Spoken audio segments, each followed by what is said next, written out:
It's time for our first speaker, and she's addicted to aha moments in research and believes users don't just live in products, they live in the world.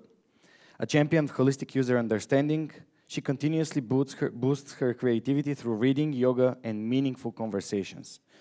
In her talk, From Insights to Impact, Elevating User Research to Reshape Product Strategy, she will share how to look beyond the immediate product environment.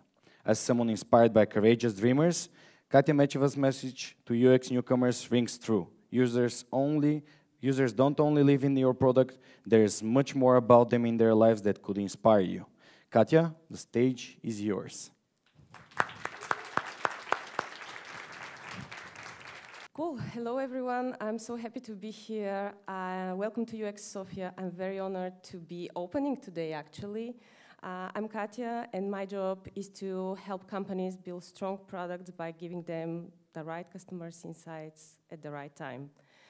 And today, I'd like to talk to you about something that frustrates me in the UX area, because naturally, I don't come from UX. I'm not a UX person. I come from market research. I did market research for 12 years before I joined UX, and the best thing for UX is maybe that you're one of the most inclusive communities I've ever been to.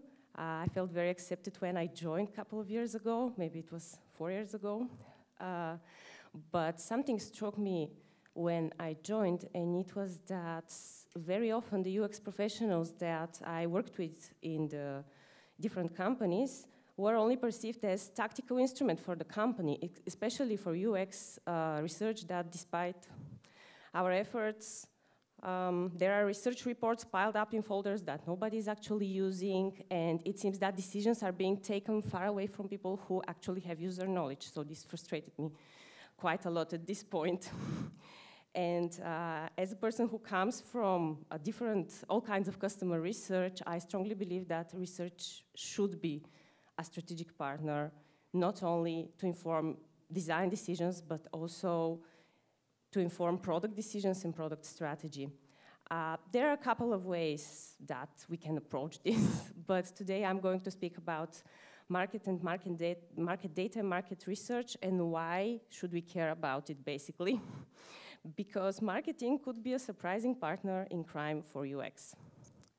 Oh, sorry, I'm trying to move the presentation with my... This doesn't work. Nope. It used to work.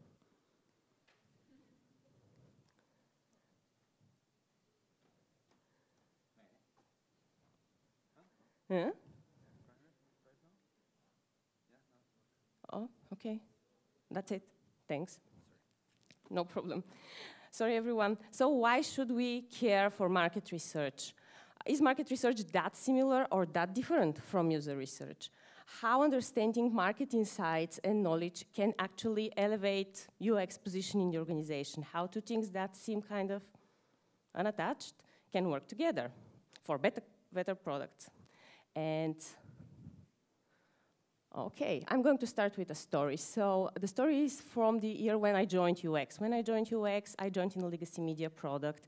And as a UX team, we were given a quite big task that seemed to already be backed up by data, and there was product strategy. It seems that the strategy was well thought of. We just needed to build it. So we wanted to build a feature that will differ us from our competitors. And it had two very important objectives. First of them was to help with our retention, and the second, even more important, was to help with our acquisition. But whoever of you was yesterday to Raya's workshop remembers the story that she told, and I relate to that very much, because basically this is a new product that you should build in already established product.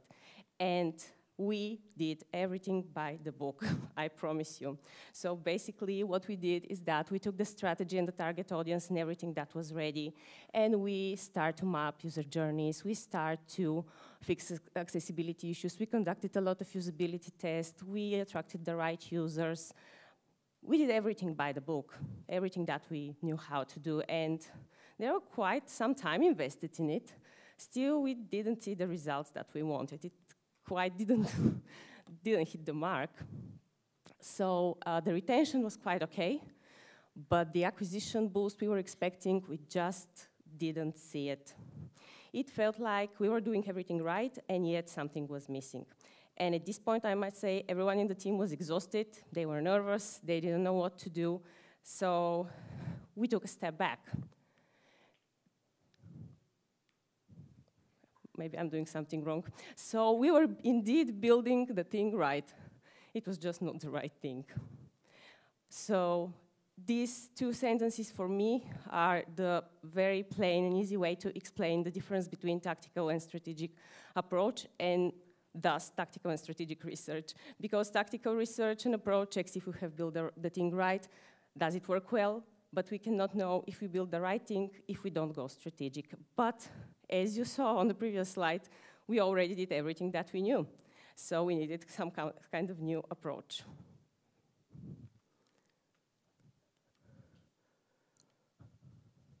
Wow, it takes some push. So after taking a step back, we realized that the issue wasn't in our UX execution, it was in our market understanding. We knew our product very well, we didn't really know the universe beyond it. And it's a very easy thing to make an error with, especially with an established product, because when you have an established product, you think that you know it very well. But things change, and sometimes you actually don't know it very well, and there are a lot of surprises.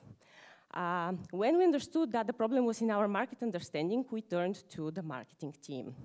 And I was surprised to see at this point that on the one side we had a marketing team who is doing their job. They're going after their KPIs, they're doing some research, they have some customer data.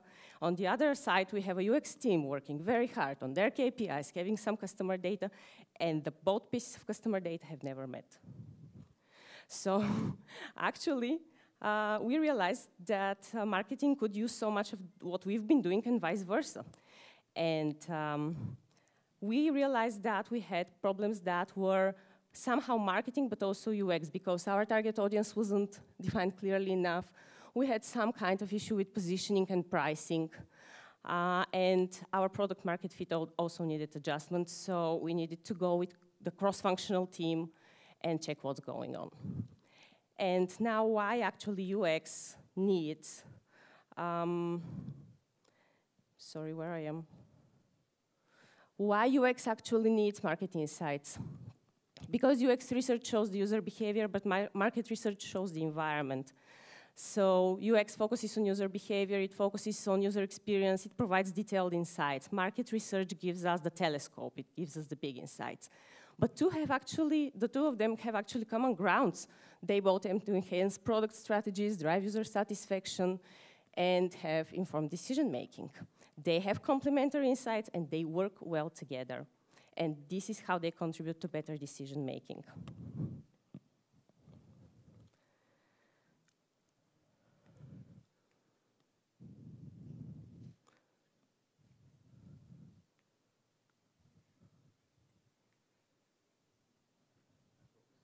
Well, please go.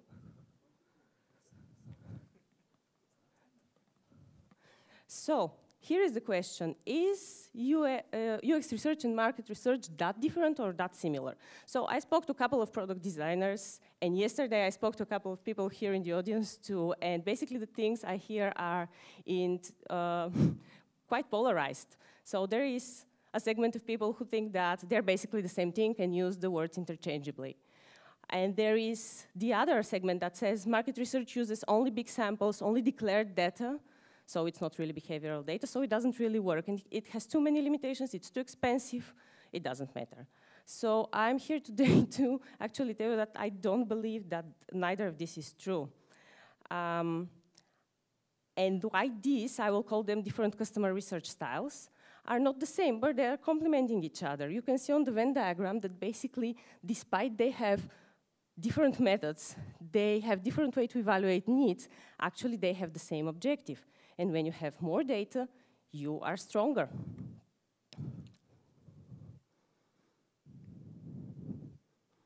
I forgot, sorry. I'm going to show you two very small case studies to show you how we could approach the problem that I shared with you before. So how can market segmentation help persona development and vice versa? Basically, this is a case from my previous life as a market researcher, where I worked with a company who had already personas, very well-developed personas, but it was about a very big investment. It was a pharma company, and they had an idea for a new product, and they had to invest millions in it, so it was very big. And we didn't have actually enough evidence to tell them to go for a specific persona as a target audience because we just didn't have the data to support it. And this is why they invested in a marketing segmentation. So a marketing segmentation usually is a big, fat, expensive piece of research. Usually this is one of the most expensive things that you do. You don't need to do it every time. This is just an example. But it uses statistical analysis, creates unique, homogeneous, and measurable segments, basically, of users. And the classic segmentation is based on demography. But as we all know, this is kind of a one-side thinking. So in the past years, we've moved to much more sophisticated methods to segment our audience. And this is an example of UX people and designers and marketing people working together so that they can select the segment that they work with, not only by demographics and measurable, very importantly. And the second example that I'm going to show you, it's called a perceptual map. Maybe you've seen it. The example is funny because the client that I had was restaurant, and they put a lot of product and marketing efforts to position themselves as a brand that has nice and clean food. However, when we did the perceptual mapping research, which is a research that shows how users actually perceive the brand and the certain product, actually showed them to be in a completely different field. It showed them that people think that they are a fast food chain and thus are very expensive because who will give that much money for fast food if they don't believe that it's clean, good food. So the brand values didn't work, the product values didn't work, all the money that they invested didn't work because of this perception. And this way, also all the UX work that they were doing on their website and their app was also not hitting the mark. So why am I telling you all this with some words that maybe are not something that you do every day? How can it actually help you? This is the most important part of the presentation for me. So how can integration of marketing UX research can elevate the research impact? So first of all, we have enhanced value from research. The more people use your research, the more buy-in it will have in the organization. The more people get value from it, the more buy-in it will have. And the more impact will your research have. It demonstrates clearly that research is not one-person job. Sharing insights and resources between user research and market research initiatives can allow you to learn more, faster, for less time. That alone is a reason to keep marketing and product in the research loop together. But arguably, more importantly, keeping product and marketing research aligned will ensure that you build how you build it, how you market it, and how people experience it is aligned. And of course, it works both ways, as I said. Number two, UX insights combined with market data resonate with stakeholders' perspective. So now they speak stakeholder language, you know, they can help you build a better story. Now, I was in a situation when I had to present the findings of a UX research project, and it was a strategic project. It was not the discovery phase, but just after we deployed. So what we discovered was people thought that the product was expensive. So whoever had done any research knows that users always say that products are expensive. When they say products are expensive, it never means that they're expensive. It means that they cannot justify the value. They always said that, but basically what our team tried to do then was, okay, it's expensive, let's add more value. Let's add more value so that people are happy and can justify it. But when we tried to work with marketing team and with the data that they have, we realized that the problem is with the category positioning because the product that we had was a financial tool. But before, because historically it was a magazine, people still perceived it as a magazine. So the question that they had was, why should I give that much money for a magazine? And this way, everything we did just didn't make sense because people thought we were a magazine. And when we put this data together and brought it to stakeholders, they actually bought it and we could move further. And Sevi and Maya will tell you more in one of the next lectures about why is it important for us to speak stakeholder language. Number 3, marketing data can help you address unactionable insights. I'm sure that at least once it happened to you to present data from research and somebody will tell you, we already knew this, or so what now? No, what am I doing with this now? Well, it's a very, very, very unpleasant thing to hear, but basically, I wanted to say that what frustrates me the most are the so-called unactionable insight, because I don't think that there is an insight that's actually unactionable. For example, people find the product is expensive. You can say that this is quite an actionable insight, maybe we can add some more value, but pretty much that's it. While when we did the pricing analysis, it showed something completely else. We did some quant research about so-called price elasticity. Together with the marketing team, we identified the right price point so we could act upon it. And many insights like this could not be actually that unactionable. Number 4, marketing data helps you to position research as a strategic tool that shapes business strategy. How it does that? We all know that when we do a usability test or an interview, additional insights come up. Some things that are not related to the usability test that you're doing at all. Sometimes they say something about the price, sometimes they say something about your product, they say different things. And it is you that have all this additional knowledge, and it is you who need to think where to appoint it. Which insight will be exciting for who in the organization? This insight will be exciting for marketing. This insight is linked to the objectives of the sales team, maybe. So even when you don't have a big resource and you cannot do a lot, you can still appoint insights and send them to the people who will be excited by them. And you won't be alone in this. There will be another team, another function that supports you if you work together with marketing. Number 5, maintaining research utilization. One of the things that always have amazed me the most in the data communication is that data, which is one of the most stable things in the world, is one of the most vulnerable things in an organization. When you put a piece of data in the organization, it starts to travel, it starts to find different interpretations, and it stays alone, like floating with no store around, like 50% of our users like to go to bed early. So, I mean, what about the other 50%? And everyone, the problem with this is not that somebody in the organization is a bad person or speculates with data. The problem is that we are all people and we are biased, all of us. And when we see a piece of data that's hanging in the air with no story, with no context around it, we are just ready to assume things to put it in context. So when we have market data to support our UX research data and to create a stable story, and if the knowledge is with the both teams, with UX and marketing teams, then the knowledge is more stable and is less likely for you to find the research data that's been used in some totally different context.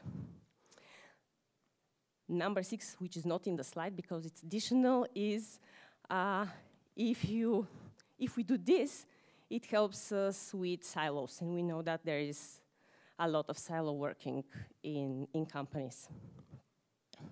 More working for a common objective. So I can almost hear you now object to what I said with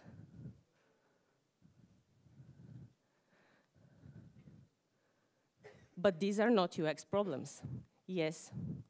Yes, part of these things that I'm sharing with you are not UX problems, they're not your job. but they are business problems, and that's why they're of interest to you. That's why when you address business problems that are important also for other parts in the organization, research and design and UX becomes more important. It has stronger voice, it has more acquired voice. So sometimes the best insights you can hear by chance in a guerrilla usability testing in a cafe outside. Some of the best insights you can hear here while talking to other people. So then it's for you to decide what to do with them. Do you want to send them to somebody in the organization? Do you want to try and research more about them? Do you want to just leave them because they're not priority now? But you are the people with the insights. You are the people who have more knowledge than any stakeholder who is sitting and looking at the business side. And if you know how to reach them, then they will hear what you have to say. Again, Sevi and Maya will say more about it. So, the practical part, how to actually do that. I'm never using pointer again in my life. 1 star. Okay, where to start? So this is a Herculean task, to be honest. I mean, imagine integrating marketing and UX team. Wow, this is too big. So let's see how we can start. We can set ourselves for success by planning research with stakeholders. So if you plan together with them, you can collaborate to ensure alignment on research goals. So you know your objective, the stakeholder knows your objective, and the marketing team knows your objective, and you have all the same objective. Also, there is one additional plus. Marketing teams usually have budgets bigger than yours. But this is a secret. So understanding business and research objectives, clarify both business objectives and research objectives and translate them to one another. So if you want to receive a little more retention or how much more, just measure it, define success criteria, how you will measure the research effectiveness. And then include stakeholders early in the process. Engage them from the beginning to foster collaboration. These stakeholders could be any part of the business that you decided that your insights are appropriate for, but most often marketing. Outline business objectives, link research findings to them, identify and document the key business objectives to focus research, and then you can just put your story so that it tells a story that links to business objectives. Shared objectives with UX and market teams. Create a unified goal for both UX and market teams to enhance alignment. And the surprising one is be empathetic, because this is our biggest strength, right? The empathy. But be empathetic to your stakeholders as well. They also have their objectives. They also have some kind of different way of thinking. Show the empathy that you show to your users, to your stakeholders as well. Just a minute for the most common challenges. Basically, the most common challenges in the area, we can start small, and first of all, we can have limited access to market data. Sometimes we don't have market data, sometimes we don't have marketing teams, sometimes we have marketing team with a very small budget, or not doing research at all, just doing digital advertising, and that's it. So in this case, you can encourage collaboration with marketing, try and see what they have, show them what you have, and try to start a small initiative together. There are also a lot of free resources of marketing data, and they are in the presentation, just in the appendix. So there is a lot of places that you can search for. The other biggest challenge is conflicting data. So sometimes market data will say one thing, and UX data will say another thing.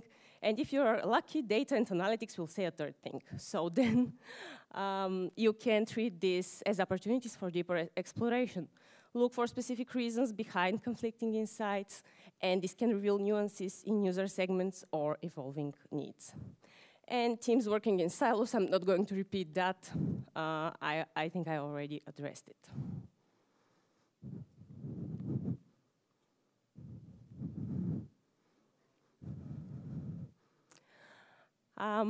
So start small, experiment for better results, and be patient. This is difficult. Like, you're not used to work together, marketing doesn't know exactly what you're doing, so have patience, communicate with the teams, and start small.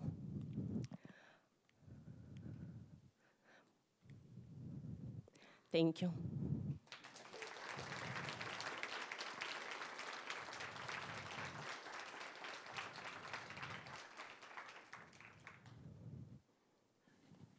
Are there any questions? Anyone? Or I should go first? There's a mic over there. All right. As someone that's starting something off of scratch, like the website, what would be an advice for a team that doesn't have an UX person inside but has a marketing team already? Well, if you have a what kind of website are you doing? The foundation is the podcast there, so people need to listen and donate. Okay, so your marketing team probably already has some data for your audience. You had the podcast for a couple of years now. 8 years. So yes, the marketing team has some data. If you collect the data that you already have and think about it, think about how can you measure how big your total addressable market is, maybe how many people who are in will be interested, how many people of these who are out will be interested. So how many people are you addressing as a first step? Thank you so much. Question? Thanks, Katya, for the lovely presentation. I really enjoyed it. And marketing team is actually one of the team that is very close ally to UX research. And you said something about conflicting data that triggered me immediately. So I just wanted to hear, what do you do in these instances when you have those conflicting data? How do you create actionable insights or recommendations for the product teams? Well, when you have a conflicting data points, you cannot really have an actionable insight with the conflict itself. You need to address the conflict in some way. So either change a variable and do the experiment again, or another research to check, or a couple of interviews just to see maybe where you're pointing. There is a good example from Spotify for that, as a matter of fact. I think that they had a use case where they had conflicting data from marketing and A/B test. So the A/B test, it was about skipping ads to hear the songs. So people in UX research, in the A/B test, they actually skipped everything. But when they were asked for declared data, they said, oh no, I don't actually skip ads.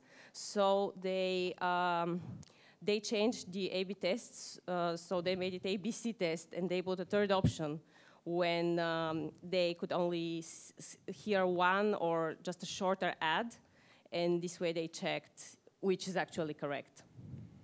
Thank you.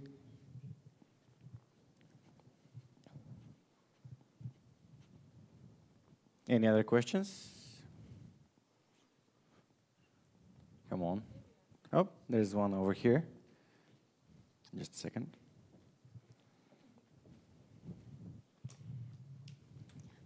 Hi, so maybe you have some insights on this topic. So at our organization, we collect a lot of qualitative data, but we don't collect a lot of quantitative data. We don't have a dedicated data team, maybe like one person, that could help us get insights from the product. But what can we do within this area as a product team and a UX team? Maybe you have some insights. So you're saying that you don't have data and analytics that are dedicated to collect data for your users, current users? Yeah. Well, the first thing that you can do, the easiest thing that you could do is send surveys, because surveys are a quantitative instrument. Of course, it depends on the target audience. It depends what you want to know. It depends what's your question. But if you want to answer a question that is something like how much, where, what, then you can address it with a survey. You can send survey to your users. You can send surveys to users who are out of your product, actually, who are potential users. And you can use outer platforms to do that. So there are panels that you can use to address non-users of your product. Okay, thank you. Thank you so much.